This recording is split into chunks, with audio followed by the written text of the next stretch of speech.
Welcome to my dear exam current affair and strategy के class में आज है 25 नवंबर 2023। आज के इंपॉर्टेंट करंट अफेयर के बारे में डिटेल से डिस्कस करेंगे। तो शुरू करते हैं आज की क्लास को।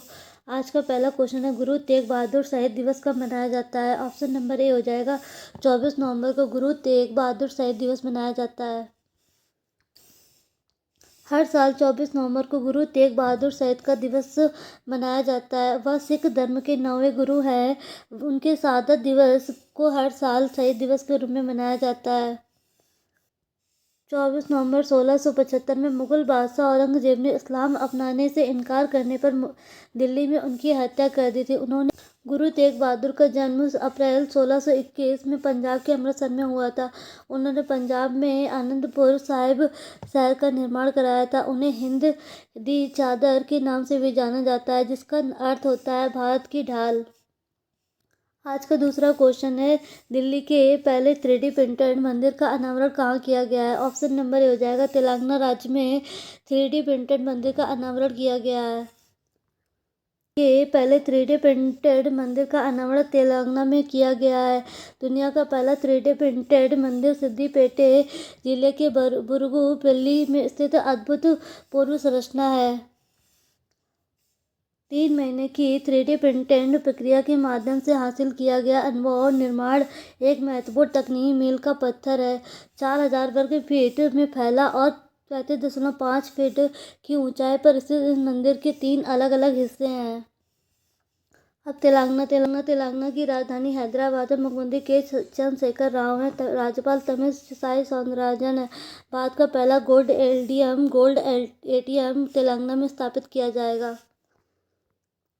आज का तीसरा क्वेश्चन है, किस राज्य केंद्र शासित प्रदेश में Gyanodaya express knowledge on wheels की शुरुआत की गई है?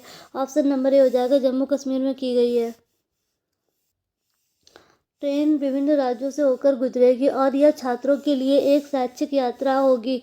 College on wheels Mahatma Gandhi के जीवन से प्रेरित है। जम्मू कश्मीर से चली ज्ञानोदय एक्सप्रेस ट्रेन 700 से अधिक छात्राएं हैं। चौथा क्वेश्चन है, वाटर स्मार्ट किड अभियान किस राज्य में शुरू किया गया है? ऑप्शन नंबर बी हो जाएगा मेघालय राज्य में शुरू किया गया है। मेघालय के मुख्यमंत्री कर्नाटक के संगमा ने जल जीवन मिशन के तहत मेघालय जल स्मार्ट किड अभियान का उद्घाटन किया है। इसका उद्देश्य बच्चों को जल संरक्षण के महत्व के बारे में शिक्षित करना है। जल जीवन मिशन के तहत मेघालय को जल शक्ति मंत्रालय द्वारा सर्वश्रेष्ठ प्रदर्शनकर्ता के रूप में सम्मान दिया गया है। मेघालय के फागू चौहान ने मुख्यमंत्री कर्नाटक संगमा है। राज्यसभा सीटें 1 हैं और लोकसभा सीटें 2 हैं। उमियम झील है, त्योहार नोक्रेम नृत्य है और अय्यर त्योहार मनाया जाता है। राष्ट्रीय उद्यान बालपम क्रम राष्ट्रीय उद्यान है और नोकरेक राष्ट्रीय उद्यान है। आज का 5वां क्वेश्चन है, IIT रोपड़ ने पंजाब की किस नदी में दुर्लभ धातु टेटलम की खोज की है? ऑप्शन नंबर ए हो जाएगा सतलज नदी में दुर्लभ धातु टेटलम की खोज की है। IIT रोपड़ के शोधकर्ताओं ने पंजाब में सतलज नदी की रेत में टेटलम की खोज की है। यह खोज संस्थान के सिविल इंजीनियर्स विभाग में असिस्टेंट प्रोफेसर डॉक्टर रेमी सेबस्टेरियन का नेतृत्व वाली टीम ने की है। टेटलम एक रेयर मेटल है। इस मेटल का व्यापक रूप से इलेक्ट्रॉनिक्स और सेमीकंडक्टर्स में यूज होता है। इसका एटॉमिक नंबर 73 होता है। इसका रंग ग्रे होता है। यह भारी और कठोर धातु होता है। हवा में संपर्क में आने पर यह ऑक्साइड परत बनाता है। आज का 6वां क्वेश्चन है, भारत जल प्रभाव शिखर सम्मेलन के 8वें संस्करण का उद्घाटन किसने किया है? ऑप्शन नंबर ए हो जाएगा नितिन गडकरी ने किया है। दिल्ली में 8वें भारत जल प्रभाव शिखर सम्मेलन का उद्घाटन किया है। भारत के केंद्रीय सड़क परिवहन और राजमार्ग मंत्री श्री नितिन गडकरी ने 22 नवंबर 2023 को नई दिल्ली के डॉक्टर अंबेडकर इंटरनेशनल सेंटर में भारत जल प्रभाव शिखर सम्मेलन के 8वें संस्करण का उद्घाटन किया है।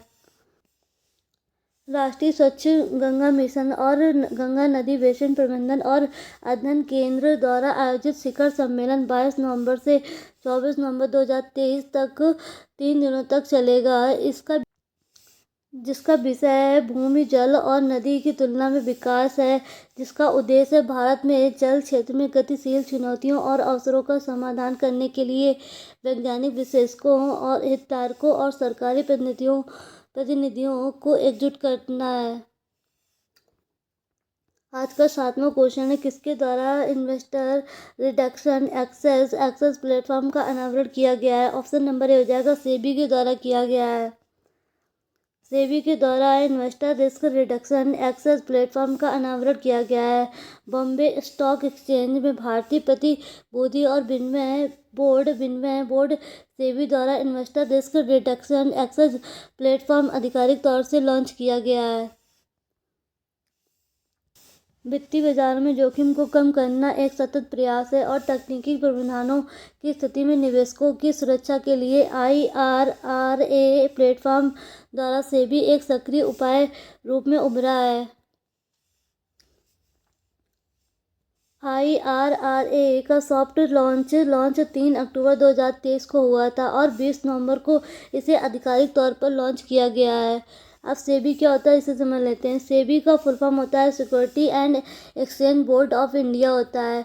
इसकी स्थापना 12 अप्रैल 1988 को हुई थी तथा सेबी अधिनियम 1992 के तहत वैधानिक मान्यता 30 जनवरी 1992 को प्राप्त हुई थी। सेबी का मुख्यालय मुंबई में अध्यक्ष माधवीपुरी बुच है। इसका उद्देश्य होता है सेबी का उद्देश्य है भारतीय सिक्योरिटीज मार्केट को नियंत्रित और मॉनिटर और मैनेज करना है। आज का 8वां क्वेश्चन है, एशियन भारत बाजरा महोत्सव 2023 किस देश में शुरू हुआ है? ऑप्शन नंबर बी हो जाएगा इंडोनेशिया में शुरू हुआ है। एशियन भारत बाजरा महोत्सव 2023 इंडोनेशिया के जकार्ता के प्रमुख शॉपिंग स्थल कोटा कासाब्लांका मॉल में शुरू हुआ है। इस महोत्सव का उद्देश्य एशियन सदस्य देशों के बीच बाजरा और बाजरा आधारित उत्पादों के लिए जागरूकता बढ़ाना है, बाजरा तैयार करना है। आसियान दक्षिणी पूर्व एशियाई संघ राष्ट्र का एक राजनीतिक और आर्थिक संघ है। स्थापना 8 अगस्त 1967 को हुई थी। सचिवालय जकार्ता इंडोनेशिया जकार्ता में है। महासचिव काउ किम हॉन है। सदस्य देश 10 है। गैर सदस्य देश 2 हैं, पूर्वी तिमोर और पपुआ न्यू गिनी है। आज का 9वां क्वेश्चन है, किसने पीएम विश्वकर्मा योजना को PIDF में शामिल किया है? ऑप्शन नंबर ए हो जाएगा RBI ने पीएम विश्वकर्मा योजना को PIDF में शामिल किया है।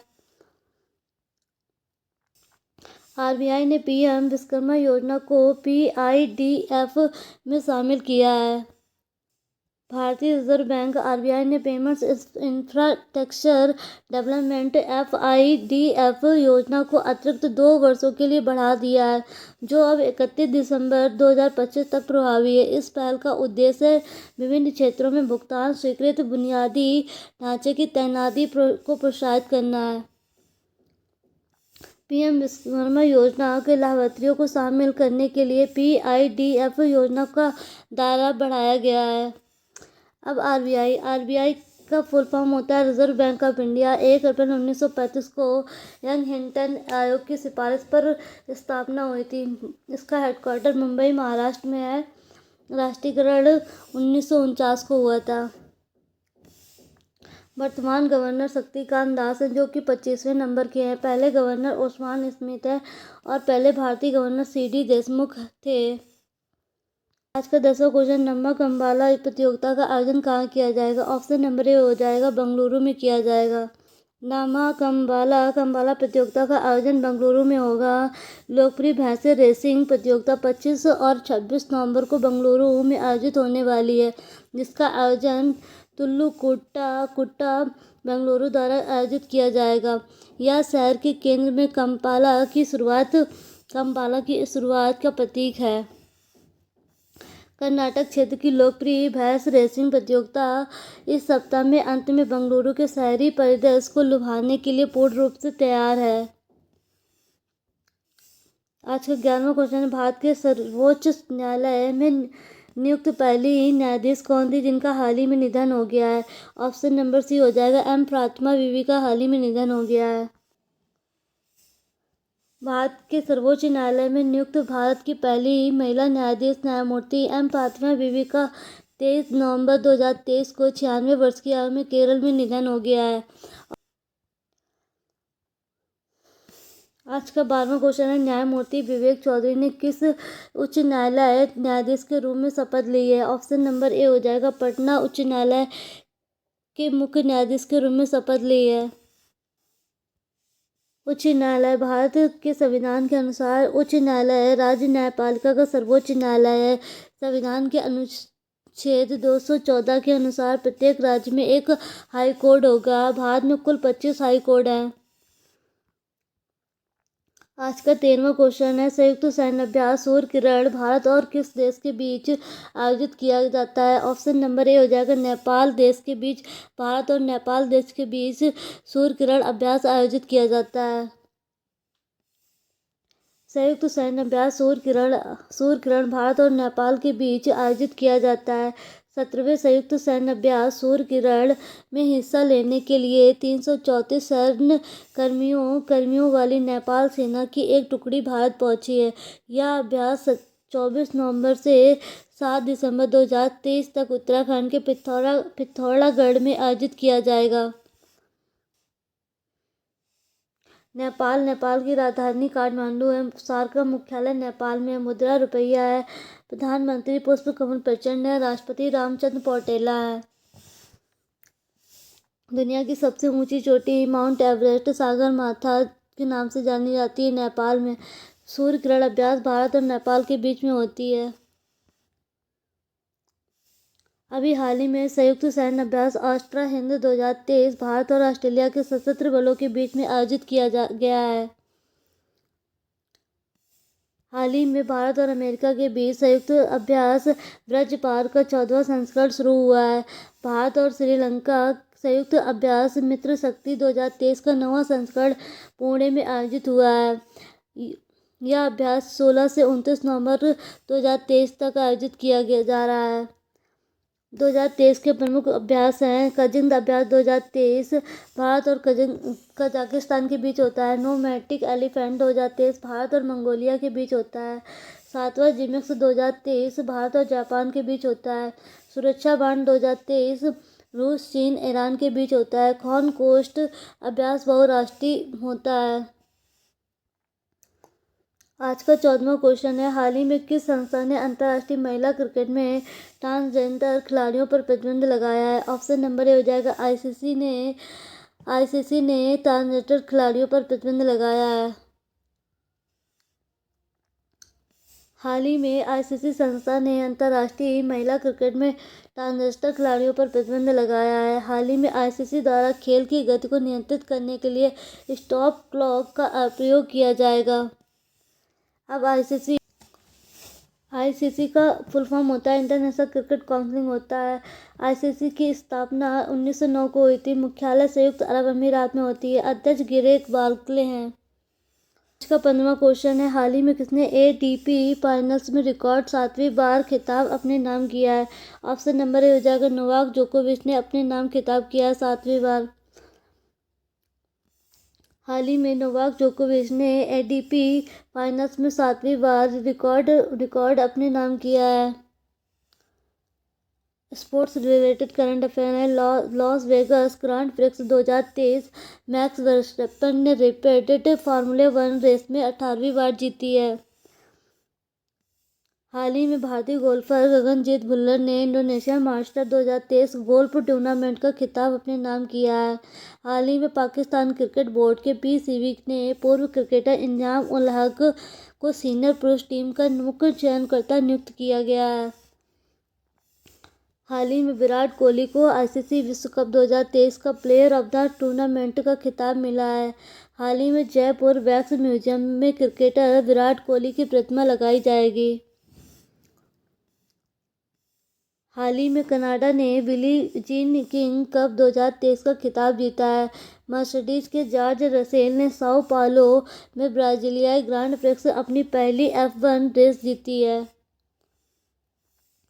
हाल ही में आईसीसी विश्व कप 2023 का खिताब ऑस्ट्रेलिया टीम ने अपने नाम किया है। हाल ही में विश्व कप में सर्वाधिक सिक्स लगाने वाले बल्लेबाज रोहित शर्मा बने हैं। विराट कोहली ने 279 पारियों में 50 वनडे शतक लगाए हैं। अब आज के सवाल में दुनिया के पहले 3D प्रिंटेड मंदिर का अनावरण कहाँ किया जाएगा? संयुक्त सैन्य अभ्यास सूर्य किरण भारत और किस देश के बीच में आयोजित किया जाएगा? इन दोनों क्वेश्चन के आंसर आपको कमेंट बॉक्स में डिटेल से लिखना है। और आज की क्लास की पीडीएफ हमारे टेलीग्राम ग्रुप से डाउनलोड कर सकते हैं। हमारे टेलीग्राम ग्रुप का लिंक इस वीडियो के डिस्क्रिप्शन में दे दिया गया है। और अगर आपको हमारा वीडियो अच्छा लगे तो लाइक करें, सब्सक्राइब करें। Thank you.